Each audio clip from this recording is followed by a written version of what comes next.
आपण पाहतोय की महाराष्ट्रामध्ये मराठा समाजाला आरक्षण द्यावं या मागणीवरून आंदोलन पेटलंय। मनोज जरांगे पाटील यांचं दुसऱ्या टप्प्यातील उपोषण सुरू आहे आणि गावोगावहून मराठा समाज त्यांना पाठिंबा देतोय। अनेक गावामध्ये नागरिकांनी उपोषण सुरू केली आणि मराठा समाजाला आरक्षण द्या तरच गावामध्ये या असे फलक नेत्यांना दाखवले जात आहेत। हा प्रश्न गंभीर बनलेला आहे आणि हा प्रश्न कोणतं वळण घेईल हे सांगता येत नाही। मराठा समाज हा शैक्षणिक व सामाजिक दृष्ट्या मागासलेला नाही असा निष्कर्ष सर्वोच्च न्यायालयाने 2021 साली दिला आणि त्यानंतर मराठा आरक्षण रद्द केले गेलं। त्यामुळे मनोज जरांगे पाटील यांची मागणी मान्य करायची असेल तर कोणता पर्याय काढायचा हा पेच राज्य आणि केंद्र शासनासमोर आहे।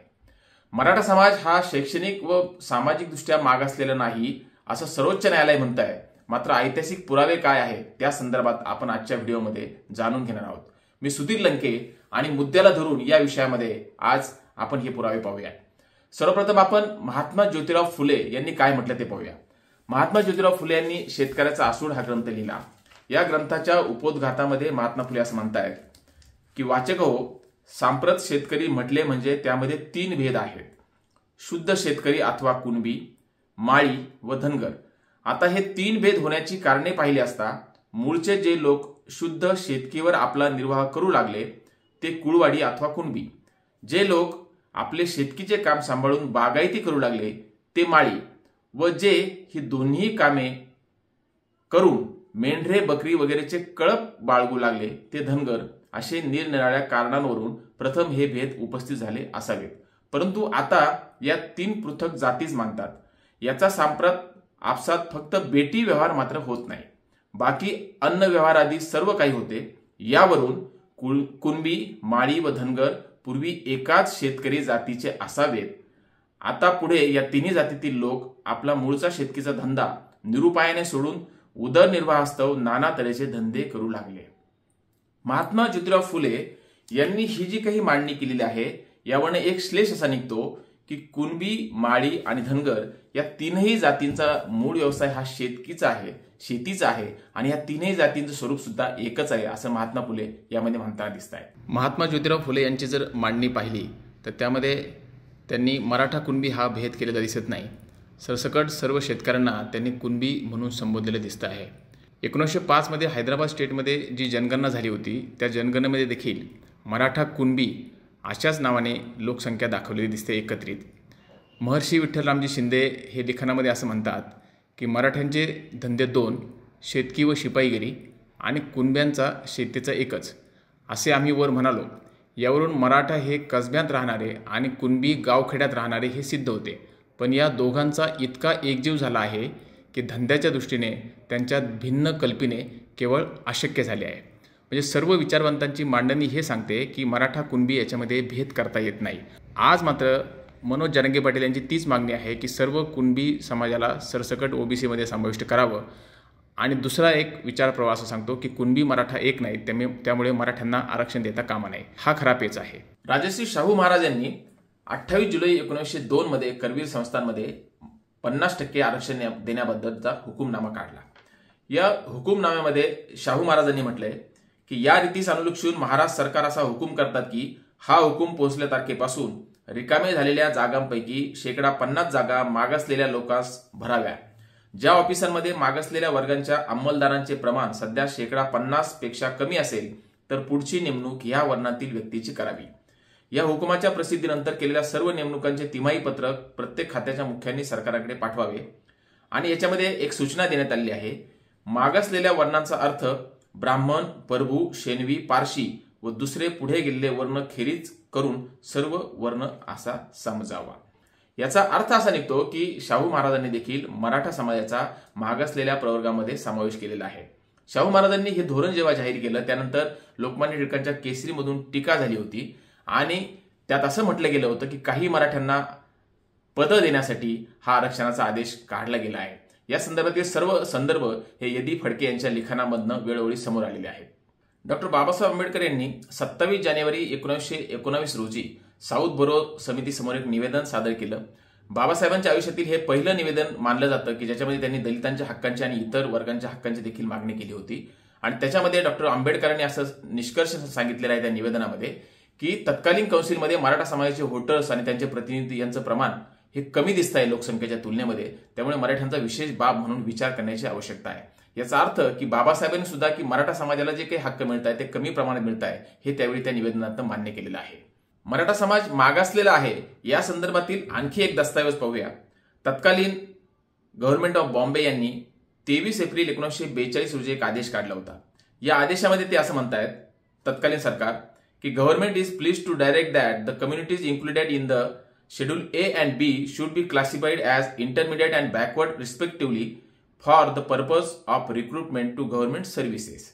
त्यांनी शेड्यूल ए आणि शेड्यूल बी जाहीर केलं होतं आणि त्याच्यामध्ये जातींची यादी दिली होती. त्यामध्ये 149 क्रमांकावर मराठा ही जात आहे, 147 क्रमांकावर माळी ही जात आहे, तसेच जाट राजपूत या देखील जाती त्यांनी ह्या इंटरमिडिएट कम्युनिटी म्हणून आयडेंटिफाय केल्या होत्या आणि त्यांना नोकरीमध्ये आरक्षण देण्याबद्दलचा आदेश हा 1942 साली तत्कालीन मुंबई सरकारने काढलेला दिसतोय.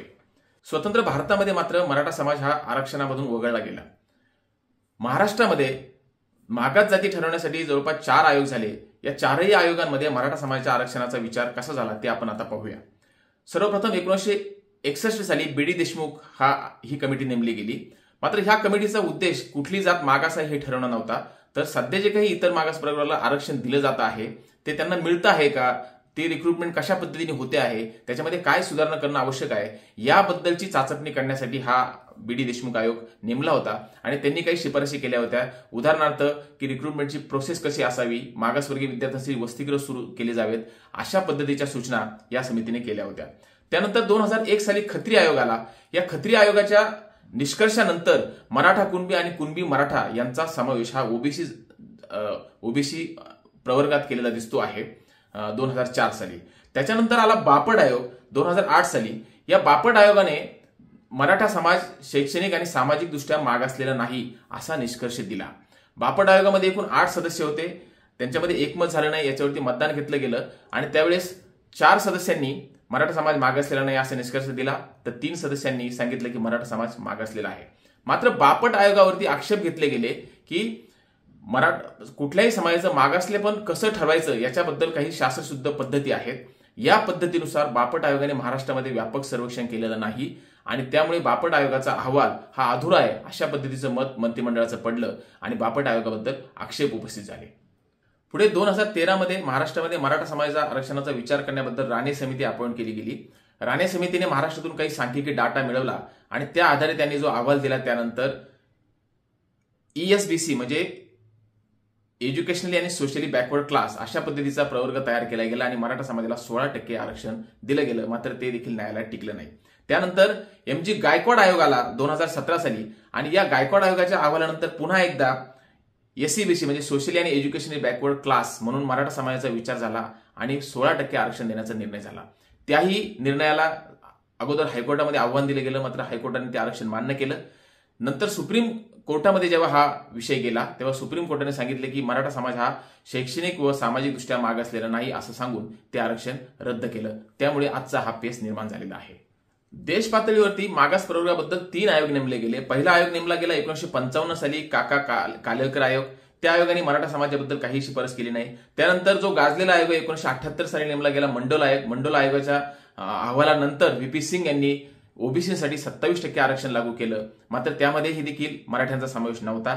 त्यानंतर 2000 साली बॅकवर्ड कमिशन आलं देश पातळीवरती. या कमिशनने देखील मराठा समाजाचा विचार केलेला नाही. महाराष्ट्रातील आयोग आणि देश पातळीवरती आयोग या सर्वांचा जर अभ्यास केला आणि विचार केला तर असं दिसतं की गायकवाड आयोग वगळता कुठल्याही समाजाने मराठा समाज हा मागासलेला आहे हे मान्य केलेलं नाही आणि तसे अहवाल दिलेले नाही.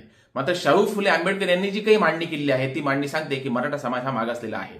आपण ग्रामीण भागामध्ये गेल्यानंतर इतर ओबीसी समाज आणि मराठा समाज यांची जर अवस्था पाहिली तर इतर ओबीसी समाजाचे जे प्रश्न आहेत तेच प्रश्न आज मराठा समाजाचे आहे. मराठा समाजामध्ये नोकरीचा प्रश्न आहे, शेतमालाला भाव नाही, तरुण मुलांना लग्नासाठी मुली देखील मिळत नाही, अशा पद्धतीचं सर्वेक्षण महाराष्ट्रामध्ये समोर आलेलं आहे. मी अशोक पांडुरंग कुटे गेल्या 7 वर्षापासून आम्ही मराठा स्वरिक संस्था ही संस्था चालवतो व या संस्थेकडून आतापर्यंत 3000 लग्न आमच्याकडून जमलेले आहेत. यामध्ये आमच्याकडे जर 100 मुलांची जर नोंदणी झाली तर या 100 पैकी 80 मुलांना नोकरी नसते. त्यामुळे या मुली डायरेक्ट त्यांना नकार देतात, टाळतात. त्यामुळे हा अतिशय असा गंभीर प्रश्न निर्माण झालेला आहे व या प्रश्नाकडे सर्वांनी लक्ष देणं गरजेचं आहे. महाराष्ट्रामध्ये मराठा समाज हा सत्तेत आहे असं सांगितलं जातं, मात्र मराठा समाजातील काही ठराविक कुटुंब हे सत्तेचा लाभ घेताना दिसत आहे आणि त्यावरनं असा एक निष्कर्ष काढला जातो की सर्वच मराठा समाज प्रगत आहे. त्यामुळे हा पेच तयार झालेला आहे. मराठा समाज आरक्षण मागतोय तर इतर ओबीसी समाज म्हणतोय की आमच्या हक्काचं आरक्षण मराठा समाजाला देता कामा नये. यामुळे पेच निर्माण झालेला आहे. याबद्दल काही तज्ज्ञ काय म्हणतायत हे आपण जाणून घेऊया. मराठा समाजाला आरक्षण मिळावे शिक्षणात आणि नोकरीत ही मागणी फार जुनी आहे. तथापि 2015-16 प्रचंड असे मराठा मोर्चे निघाल्यामुळे ही माहिती जगापुढे अधिक तीव्रपणे आली. मधल्या काळात थोडी शांतता होती, परंतु अलीकडे मनोज जरांगे पाटील यांच्या नेतृत्वाखाली जे मागणी करण्यात आली त्याला प्रचंड असा प्रतिसाद मिळाला. त्यांची ऐतिहासिक सभा झाली त्यांच्या गावी. याचं एक कारण असं की समाजात प्रचंड असा रोष आहे, विशेषतः तरुणांमध्ये, आणि त्यांना असं वाटतं की आपली सर्व ठिकाणी अडवणूक होते असं त्यांचं म्हणणं आहे. तर हा रोष तर आहेच आहे. त्याचबरोबर जरांगे यांचं प्रामाणिक आणि निर्धारपूर्वक नेतृत्व हे सुद्धा या प्रकारच्या ज्या आंदोलने त्याला ते सहाय्यकारक ठरलेलं आहे. असं पाहता मराठा आरक्षण हा अनेक दिवसापासून वादाचा विषय आहे. अनेकदा असं म्हणलं जातं की जातीच्या आधारे आरक्षण दिल्याने समाजात जातीयवाद वाढतच चालला आहे आणि हे भारतीय राज्यघटनेच्या मूळ गाभ्याशी विसंगत आहे. आम्ही ज्यावेळेस जनसुनावणी घेतली गायकवाड आयोगाच्या मार्फत त्यावेळेस आमच्या अनेक तरुणांशी चर्चा झाली, जवळजवळ प्रत्येक जिल्ह्यातील. त्यांना मी हा प्रश्न विचारला. त्यांचं म्हणणं असं आहे की जोपर्यंत इतरांना जातीच्या आधारे आरक्षण दिलं जातं तोपर्यंत गरीब मराठ्यांना सुद्धा मिळायला पाहिजे, त्यांचा सुद्धा तो हक्क आहे अशी ते युक्तिवाद करतात. आणि जर तुम्हाला जातीच्या आधारे द्यायचं नसेल तर सर्वांनाच आर्थिक निकषावर द्या अशी सर्वसाधारण तरुणांची मागणी आहे. अलीकडे काय झालं की आमच्या आयोगाने म्हणजे गायकवाड आयोगाने, ज्याचा मी सदस्य होतो, आम्ही सखोल असा अभ्यास करून एक अहवाल सादर केला. शासनाने तो मान्य केला. त्यानुसार शासनाने आरक्षण दिले. तथापि सुप्रीम कोर्टाने 5 मे 2021च्या निवाड्यानुसार मराठा आरक्षण हे रद्द केले. सुप्रीम कोर्टाने असं म्हटलंय की मराठा समाज हा सामाजिक आणि शैक्षणिकदृष्ट्या मागासलेला नाही, तसेच समाजाला पुरेसं प्रतिनिधित्व आहे.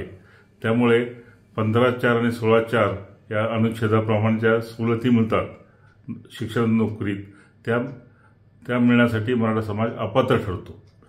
आणि यासाठी सुप्रीम कोर्टाने अनेक कारणं दिले. त्यातलं एक कारण की 3 राष्ट्रीय स्तरावरील आयोग आणि 3 राज्य स्तरावरील आयोगाने सुद्धा आधी मराठा समाजाला नाकारले आहे याचाही उल्लेख सुप्रीम कोर्टाने आपल्या निवाड्यात केला आहे. हे सर्व पाहता जर आपण सुप्रीम कोर्टाच्या निर्णयाप्रमाणे मराठा म्हणून आरक्षण देणे शासनास अवघड जात आहे. कारण त्यासाठी शासनाने अलीकडेच क्युरिटी पिटिशन सादर केले. क्युरिटी पिटिशनमध्ये अधिकची माहिती देऊन कदाचित हा निर्णय बदलला जाईल. निर्णय बदलला तरच मराठा समाजाला आरक्षण देणे असं शक्य होईल. पुढचा मुद्दा असा आहे की वास्तविक मराठा समाज आणि कुणबी समाज एकच आहे. जो शेती करतो तोच कुणबी आणि सर्वसाधारणतः मराठा समाज हा शेती करतो. तर अनेक वर्षापासून अनेक जुने पुरावे असे आहेत की मराठा आणि कुणबी ह्या एकाच अर्थाचे 2 शब्द आहेत. आणि कुणबी ही जात मंडल आयोगाप्रमाणे आरक्षणात येते.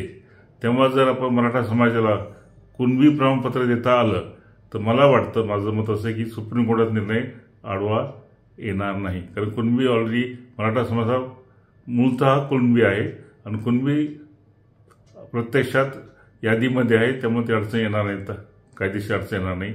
आता प्रश्न फक्त हा राहिला की मराठा समाजाला कुणबी प्रमाणपत्र कसे द्यायचं, ते व्यक्तिगत पातळीवर द्यावं लागतं. आणि काही ठिकाणी जर पुरावे नसतील, सबळ पुरावे, तर त्या ठिकाणी तुम्हाला कदाचित शासनाला पद्धत बदलून देता येणे शक्य होईल का याचा शासनाने अभ्यास करावा. आणि हाच एक पर्याय की कुणबी सर्टिफिकेट दिले तरच मराठा समाजाला आरक्षण देता येईल. आणि शेवटचं आहे की कुणबी आरक्षण व्यतिरिक्त EWS इकॉनॉमिकली विकर सेक्शन हा जे 10% आरक्षण आहे त्यातही तरुण मराठ्यांनी दुर्लक्ष करू नये. कारण माझा अनुभव असा आहे की ह्या EWS मध्ये प्रामुख्याने मराठा समाजाची मुलं अधिक प्रमाणात येतात. तर कुणबी हे सर्टिफिकेटचा प्रयत्न एका पातळीवर करण्यात यावा. दुसरीकडे EWS कडे सुद्धा दुर्लक्ष करू नये. मनोज जरांगेंची जी मागणी आहे की मराठ्यांना सरसकट कुणबी प्रमाणपत्र देण्यात यावं, ही मागणी अजिबात चुकीची नाही. कारण मराठा हा कुणबीच आहे आणि तो शेती करणारा आहे. शेती करणाऱ्याला कुणबी अशा नोंदी पण आहेत. माझी स्वतःची सुद्धा कुणबी म्हणून नोंद आहे कागदपत्रावर, परंतु मला सुद्धा सर्टिफिकेट मिळत नाही. आणि जे काही ओबीसी म्हणतायत, तर हे ओबीसी ही मंडल आयोगातून आरक्षणात आले. हे काही घटनात्मक आरक्षण नाहीये. पण मंडल आयोग महाराष्ट्रामध्ये किती काळ होता, तर 1 दिवसाचा मुक्काम त्यांनी महाराष्ट्रात केला. जी शासकीय ओबीसींची यादी त्यांना दिली गेली, 12 बलुतेदार आणि इतरांची, ती यादी त्यांनी घेतली आणि सरसकट त्याला सामाजिक, राजकीय, आर्थिक कसलंही मागासलेपणाची कसोटी न लावता थेट मंडल आयोगामध्ये त्यांना परवानगी दिली. दुसरी गोष्ट, त्यानंतर मंडल आयोगाच्या नंतर सुद्धा महाराष्ट्र शासनाने अनेक जातींना फक्त साध्या एका कागदावर, त्याला आपण शासन निर्णय सुद्धा म्हणू शकत नाही असे ते पेपर आहेत की त्याच्यावर आरक्षण देऊन टाकले की ह्यांचा ओबीसी मध्ये समावेश करून घेण्यात येत आहे. दुसरा मुद्दा असा की ओबीसी म्हणजे ओबीसी आणि कुणबी, ओबीसी आणि मराठा यांचा वाद लागेल, हा जो मुद्दा आहे अत्यंत चुकीचा आहे. ओबीसी म्हणजे नेमकं काय? ओबीसी मध्ये NT, A, B, C, D, VJNT, SBC हे कॅटेगरायझेशन झालेलं आहे. त्यामुळे आम्ही त्यांचं आरक्षण अजिबात मागत नाही, तर आम्ही ओबीसी मधून आरक्षण मागतोय. कालच धनगर समाजाने मराठा समाजाच्या आरक्षणाला पाठिंबा दिला. मराठा समाजाच्या मनोज जरांगेंनी धनगर समाजाच्या आरक्षणाला पाठिंबा दिलेला आहे. कारण हे जे दोन्हींचे प्रश्न आहेत ते सारखेच आहेत. दुसरा मुद्दा असा येतो की जे आज ओबीसीचं आरक्षण घेत आहेत ते इतक्या वर्ष सातत्याने मागासच कसे काय राहिले? ओबीसी मध्ये जे 12 बलुतेदार आहेत त्यांनी सुद्धा रोहिणी कमिशन समोर मागणी केली होती की आम्हाला आमच्या 12 बलुतेदारांचं आरक्षण माळी वगळता इतरांचं आरक्षणाचं कॅटेगरायझेशन करावं, परंतु ते काही झालं नाही. आता यात मुद्दा असा येतो की हा राजकीय संघर्ष होईल का? राजकीय संघर्ष होण्याचं काही कारण नाही. माळी आपला मराठा हा शेतकरीच आहे, कुणबीच आहे. आणि आतापर्यंत ज्या मराठ्यांना कुणबी म्हणून प्रमाणपत्र दिलं तिथं कुठं कोणता संघर्ष झालेला आहे? आता उर्वरित जे थोडेफार काही जिल्ह्यांचा प्रश्न आहे ओबीसी कुणबी प्रमाणपत्राचा, तो जर सुटला तर असं मोठं कोणतं डोंगर कोसळणार आहे यांच्यावर? त्यामुळं ही मागणी मनोज जरांगेंची अगदी रास्त आहे आणि ती सरकारने मान्य केली पाहिजे. त्याच्यासाठी कोणताही कायदा करण्याची गरज नाही. जसं लेवा पाटीलचं पत्र काढलं की लेवा पाटीलचा ओबीसी मध्ये समावेश करण्यात यावा, जसं वंजारी समाजाचं पत्र काढलं की वंजारी समाजासाठी NT मध्ये प्रवेश देण्यात यावा, तसं एक साधं पत्र काढून मराठा हाच कुणबी आहे आणि त्याचा ओबीसी मध्ये समावेश करण्यात यावा, ही जी मागणी आहे जरांगेची ती अगदी रास्त आहे. आता जे महाराष्ट्रामध्ये मराठा समाजाचं आंदोलन चालू आहे, या आंदोलनातली मागणी वर्तमान महाराष्ट्रातली सामाजिक परिस्थिती किंवा ग्रामीण शेती क्षेत्रातील विशेषतः परिस्थिती लक्षात घेता मराठा समाजाकडनं आरक्षणाची मागणी येणे ही फार स्वाभाविक आहे. तर त्यामुळे या मागणीचा गुंता जो आहे तो केंद्र सरकारने पुढाकार घेऊन तातडीने सोडवण्याची भूमिका घेतली पाहिजे. या वातावरणामध्ये हे आंदोलन अधिक व्यापक होण्याची शक्यता आहे आणि त्यामुळे महाराष्ट्र विधिमंडळाने आणि संसदेने यामध्ये घटनात्मक दुरुस्ती करण्याच्या दृष्टीने पावलं उचलली पाहिजे.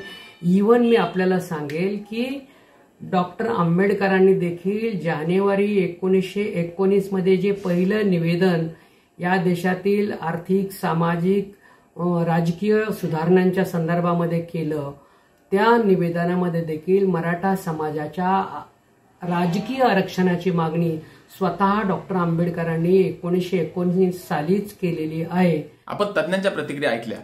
महाराष्ट्र शासनाने 2022 मध्ये एक डाटा समोर आणलाय. राज्य सरकारी कर्मचाऱ्यांचा एक कोष शासनाने प्रसिद्ध केला. ही शासकीय आकडेवारी आहे. त्याच्यामध्ये शासन असं म्हणतंय की राज्यामध्ये अ ते ड संवर्गामध्ये सध्या एकूण 4,85,000 कर्मचारी नियुक्त आहेत आणि त्यांची वर्गवारी केली असता 70.8% कर्मचारी हे मागासवर्गीय आहेत. खुल्या प्रवर्गाचे प्रमाण हे 29.2% आहे. म्हणजे 70% मागासवर्गीय कर्मचारी आहेत तर खुल्या प्रवर्गाचं प्रमाण 29% आहे. मराठा समाजातील तरुणांमध्ये जो असंतोष दिसतो आहे किंवा जो रोज दिसतो आहे तो हा की शेतमालाला भाव नाही, नोकरी नाही, लग्नाला मुली मिळायला तयार नाही, खेडी बकाल झालेली आहेत आणि सर्वोच्च न्यायालय असं म्हणतंय की मराठा समाज हा मागासलेला नाही. या दोन पेचामध्ये हा प्रश्न मिटणार कसा, हा महत्वाचा प्रश्न आहे. धन्यवाद.